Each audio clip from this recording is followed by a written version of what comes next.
누구나 다 늙고 병들어 생을 마감합니다. 그 변하지 않는 사실 앞에 숙연한 마음이 들기도 조금씩 노쇠해지는 부모님 모습을 보며 자신의 미래를 떠올려 보기도 하는데요. 최근 한국의 고령화 문제가 심각한 가운데 이와 동시에 노인성 질환으로 고통받고 있는 고령층 또 독거노인의 수 역시 증가하고 있습니다. 이 중에는 혼자 사시는 제 친정엄마도 계십니다. 지난 12월 건강하셨던 어머니가 갑자기 혼자 앉지도 서지도 못하셨을 때의 일입니다. 한 달 가까운 입원 생활이 이어지며 돌봄에 관해 생각하게 되었는데요. 일과 살림을 병행하며 혼자 계신 어머니를 보살피기가 쉽지 않았기 때문입니다. 정부의 어르신 돌봄 사업을 알아보기 시작했던 것도 그때부터였습니다. 혼자 사시는 부모님이 계시다면 누구라도 같은 입장이었을지 모르겠습니다. 어머니가 다치시기 전까지 돌봄은 나와 무관한 단어인 줄 알았습니다. 나이가 들면서 그게 아니란 걸 절실히 깨닫고 있는데요. 우리는 모두 유한한 존재이고 탄생에서 장래에 이르기까지 돌봄이 필요하다고 해도 과언이 아닙니다. 즉, 엄마의 자궁에서 돌봄을 받는 태아부터 병들어 죽어가는 노인까지 돌봄이 필요하지요. 지금도 주변의 많은 사람들에게는 나이든 부모의 돌봄 문제가 현실로 닥치고 있는데요. 그래서 오늘은 다산 정약용 선생의 가르침을 바탕으로 가족 돌봄의 현실과 가족 교양에 대해 말씀드리려고 합니다. 부모님의 돌봄에 대해 고민하고 계신 분들, 또 지금도 어딘가에서는 돌봄을 절절하게 느끼고 계실 많은 분들이 이 문제에 대해 함께 생각해보는 시간이 되었으면 합니다. 80대 노부부의 이야기를 담은 영화 아무르에도 노인 돌봄에 관한 문제가 등장합니다. 평온한 노년을 보내던 어느 날 아침, 부인 안느가 의식을 잃고 병원에 실려가지만 반신불수가 되어 돌아오는데요. 영화는 이 순간부터 늙고 병든 부인을 돌보는 늙은 남편 조르주의 애틋한 돌봄에 집중합니다. 조르주는 병원을 보내지 말아달라는 부인의 부탁을 거절하지 못합니다. 이후 침대에 누워있는 아내의 수족이 되어 간병을 이어갑니다. 하지만 시간이 지나 배변을 가리지 못하자 극진한 보살핌도 한계를 느끼기 시작하는데요. 한 번씩 부모님 댁을 방문한 딸은 늙고 병들어 꼼짝도 못하는 엄마와 병간호에 지쳐가는 아버지를 바라보며 눈물을 흘립니다. 이처럼 경제 여건이 좋지 않은 자녀가 부모의 노년을 돌보지 못하는 것은 프랑스도 다르지 않았습니다. 내 몸이 상하는 건 괜찮아요. 아픈 사람이 불쌍하잖아요. 내 핏줄인데 힘들어도 끝까지 돌봐야죠. 이처럼 질병과 싸우는 고령 환자를 가족이 직접 돌보는 사례가 줄지 않고 있습니다. 환자 가족의 부담을 덜기 위해 국가는 장기요양 서비스 등 대책을 마련했지만 여전히 가족 구성원의 돌봄 의존도가 더 높은 것으로 나타났는데요. 한국보건사회연구원이 조사한 자료에 따르면 노인장기요양보험 제도를 도입한 2008년부터 2020년까지 가족 구성원이 직접 환자를 돌보는 비율이 80%대를 유지하고 있습니다. 2008년 87.8%, 2014년 91.9%, 2020년 87.4%의 환자가 가족 구성원에게 돌봄을 받고 있습니다. 이처럼 여전히 우리나라의 효도 사상은 모든 덕목 가운데 가장 중요하고 기본적인 덕목으로 생각되어지는 것 같습니다. 이는 효도는 가장 큰 덕이라는 다산 정약용의 가르침에서도 강조되고 있습니다. 정약용 선생은 유배지에서 아들에게 몰락한 집안에서 살아가기 위해서 배워야 할 것과 사람들과 살아갈 때 반드시 지켜야 할 것들을 편지로 보냈습니다. 친구를 사귈 때 반드시 멀리해야 할 세 종류의 사람 중 불효자를 사귀지 말아야 한다고 하는데요. 이 늙은 아비가 세상살이를 오래 경험하였고 또 어렵고 험난한 일을 고루 겪어보아서 사람들의 심리를 두루 알게 되었는데 무릇 천륜의 야박한 사람은 가까이에서는 안 되고 믿을 수도 없다. 대개 온 세상에서 깊은 은혜와 두터운 의리는 부모 형제보다 더한 것이 없는데 부모 형제를 그처럼 가볍게 버리는 사람이 벗들에게 어떠하리. 부모님께 효를 실천하지 않는 사람과는 가까이 하지도 말라는 당부를 할 정도로 개인이 존재하는 의미는 가족, 즉 부모 자녀의 관계로부터 시작된다는 근본을 지켜가는 데에 있다고 보았는데요. 그 근본을 잃는 것은 삶의 의미를 잃는 것이라 여겼습니다. 부모에게는 효도를, 부부간에는 화순을, 형제간에는 우애를 지키도록 했으며 자식된 자는 끊임없이 군자의 삶을 살도록 노력할 것을 강조했습니다.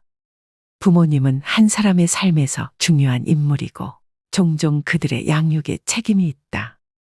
감사와 존경의 표시로 부모님을 섬기고 돌보는 것은 중요하다. 이처럼 다산 정약용은 가족은 나를 키워주고 내게 뜻을 전해주는 나의 뿌리이며 이는 가족이 서로에게 어떻게 중요한 존재인지를 강조하고 있습니다. 최근 연구에 의하면 청소년이나 부모가 가장 행복할 때는 모두 가정이 화목할 때인 것으로 나타났습니다. 또 정약용 선생은 가족 간의 신뢰, 이해, 인정과 존중을 행복한 가족이 되기 위한 질적 조건으로 보고 있습니다. 이처럼 늙고 아픈 부모와 배우자를 남의 손에 맡기지 못하는 가족들이 가족 돌봄을 선택하고 있는 것은 정약용 선생의 가르침의 이치와 깊은 연관성이 있는 부분인 것 같은데요. 한국의 전통적인 돌봄 문화 특성에 따라 가족 돌봄은 앞으로도 지속될 가능성이 있습니다. 하지만 가족 돌봄 비율이 높은 만큼 그에 따른 문제도 심각한 것이 현실입니다. 경제활동 참여율이 높아지면서 노인 돌봄이 가족 구성원들에게 큰 스트레스 요인으로 자리 잡고 있습니다. 최근 노인이 노인을 간병한다는 의미의 노노간병이 많아지면서 이와 관련한 가슴 아픈 뉴스 또한 종종 접하게 됩니다. 2019년 부산에서 일어난 사건입니다.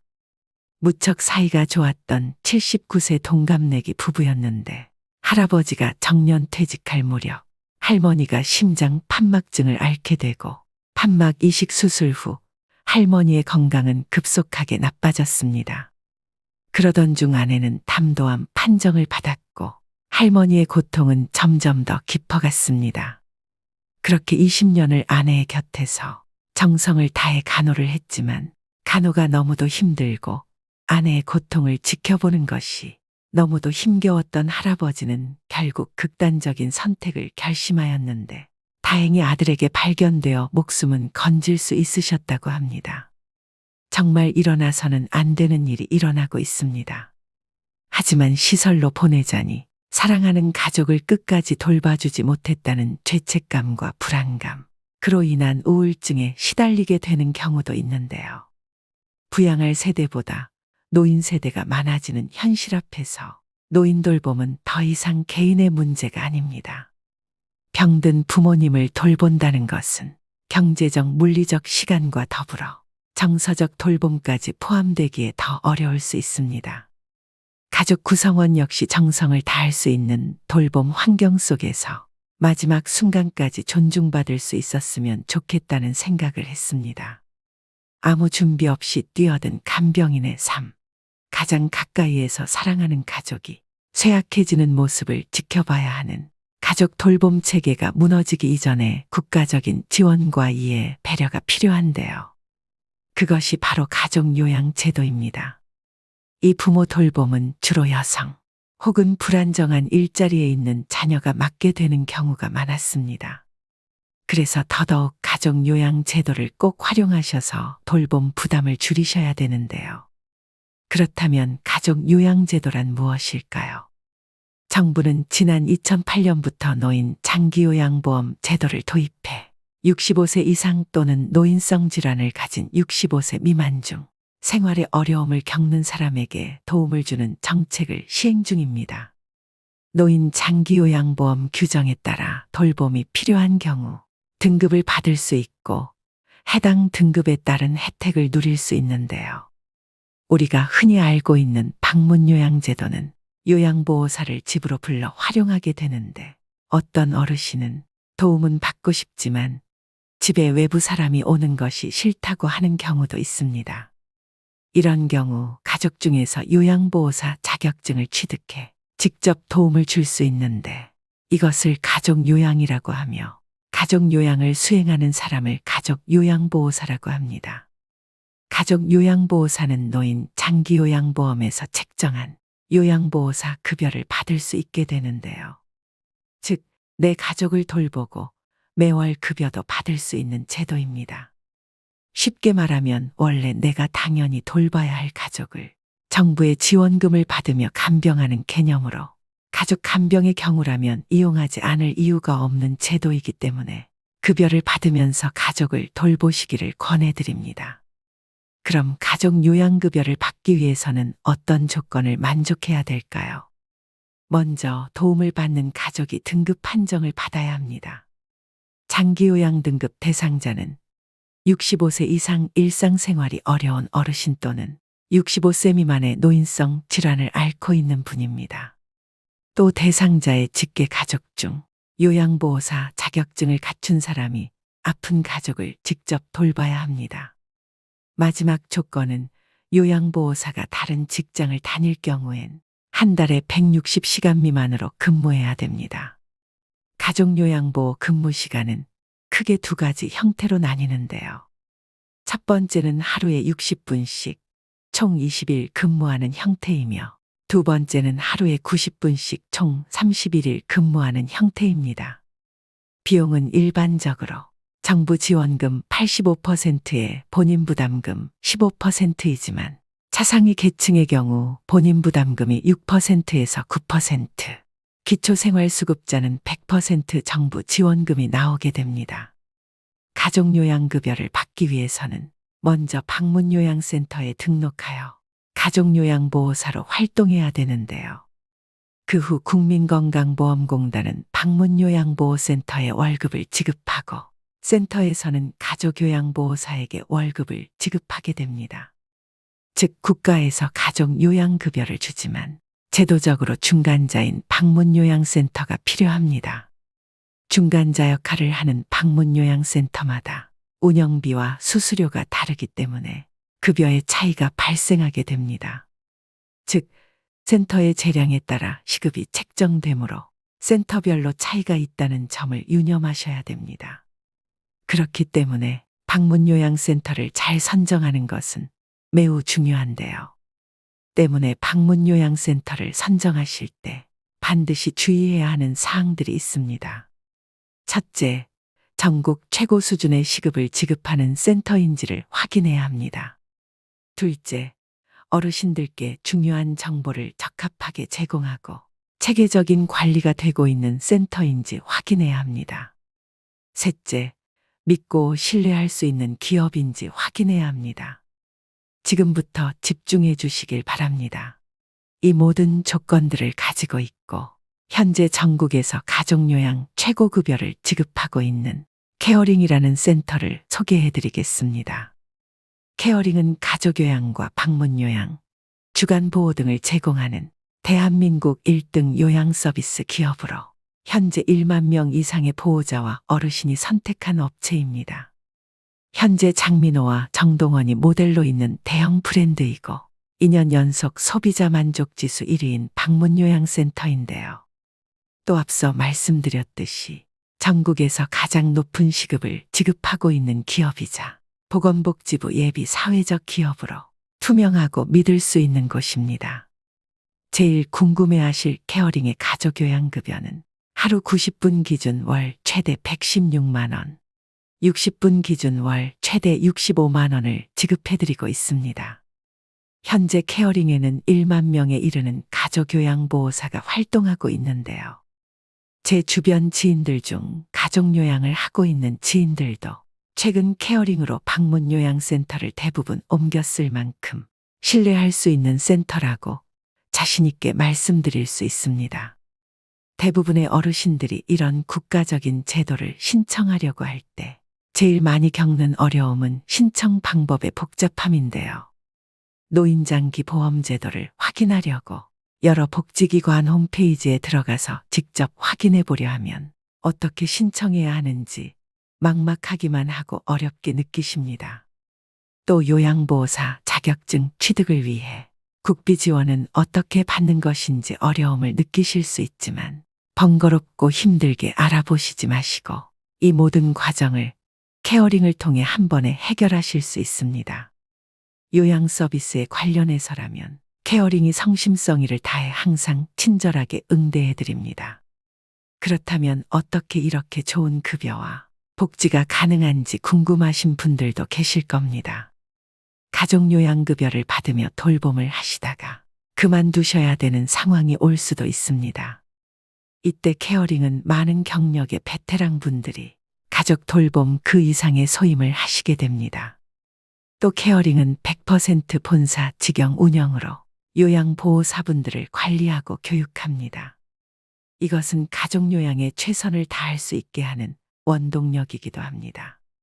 또 케어링은 매년 요양보호사들의 처우 개선을 위해 다방면으로 힘쓰고 있는데요. 이는 가족요양보호사분들을 포함한 요양보호사들의 돌봄의 질로 이어지기 때문입니다.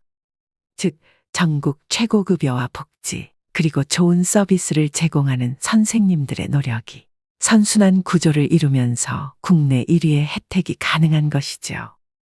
부모를 모시고 살고 있거나 매일 방문해 돌봐야 하는 환경이라면 가족요양 제도를 생각하시는 분들이 많으실 겁니다. 가족요양보호사로 등록해 부모를 돌보다가 사정이 여의치 않으면 언제든지 일반 요양 일수를 늘리거나 일반 요양으로 바꿀 수 있다는 장점이 있으니 전국 최고 급여와 복지를 갖추고 있는 대한민국 1위 브랜드 케어링으로 가족요양 제도를 고려해 보시는 것은 어떨까요? 케어링 문의 전화는 152-6585로 주시면 친절한 상담으로 응대해 드립니다. 오늘의 영상 어떠셨나요? 노후와 직결되는 가족요양 제도에 대해 설명해 드렸습니다. 지금 이 순간에도 가족요양을 부담하시면서 오롯이 자식된 도리로 당연하게 부모님을 직접 케어하시는 분들도, 또 본업과 병행하시느라 몸과 마음이 지친 분들도 계실 겁니다. 이런 어려운 상황에서도 내 가족의 돌봄은 내가 해야지라고 생각하시는 효자분들이 아직도 곳곳에서 많이 보이는데요. 외국 사람들이 우리나라에 와서 제일 부러워하는 것은 김치와 불고기도 파란 가을 하늘도 고궁과 민속촌도 아니라고 합니다. 그건 바로 노인을 공경하는 미풍양속이라고 하는데요. 특히 자식들이 부모를 한 집에 모시고 함께 사는 것, 서양 사람들은 그것이 그렇게도 부럽다고 합니다. 하얀 머리의 노인이 손자와 더불어 어르고 집에서 잔일을 거들며 생활에 있어서 한 중요 멤버가 되어 움직이는 것, 그것이 바로 동서고금을 막론하고 노인들이 바라는 진정한 행복이라는 주장입니다. 젊은이들이 노인에게 자리를 양보하는 것은 누가 해라 마라 해서 하는 것도 아니고 법에 규정되어 있는 것도 아니고 그냥 마음 깊은 곳에 자리 잡은 인간의 원초적 정에서 비롯되는 것입니다. 더욱이 나를 낳아준 부모와 그 부모 밑에서 20여 년을 자라는 자녀는 다를 것입니다. 그런 이유로 노년 세대를 대하는 신세대의 태도와 행동은 각별해야 된다고 생각하는데요. 이처럼 지금은 부모나 가족들의 돌봄으로 여러 고민을 겪고 계시더라도 나의 이 고생은 후에 반드시 복으로 돌아올 것입니다. 이것을 명심하시고 힘내셨으면 좋겠습니다. 누구나 거동이 불편한 노후 시절을 맞이하게 될 것입니다. 나는 누구의 돌봄을 어떻게 받을까? 나는 누구에게 어떤 돌봄을 제공할 수 있을까란 질문을 하게 됩니다. 가족요양은 육체적, 시간적 부담은 물론 경제적인 부담까지 느낄 수 있지만 이 모든 과정을 정부에서 제도적으로 지원하고 있으니 제도를 잘 활용하셔서 가족요양에서 오는 부담을 덜어내시고 조금이나마 편안해지셨으면 좋겠습니다.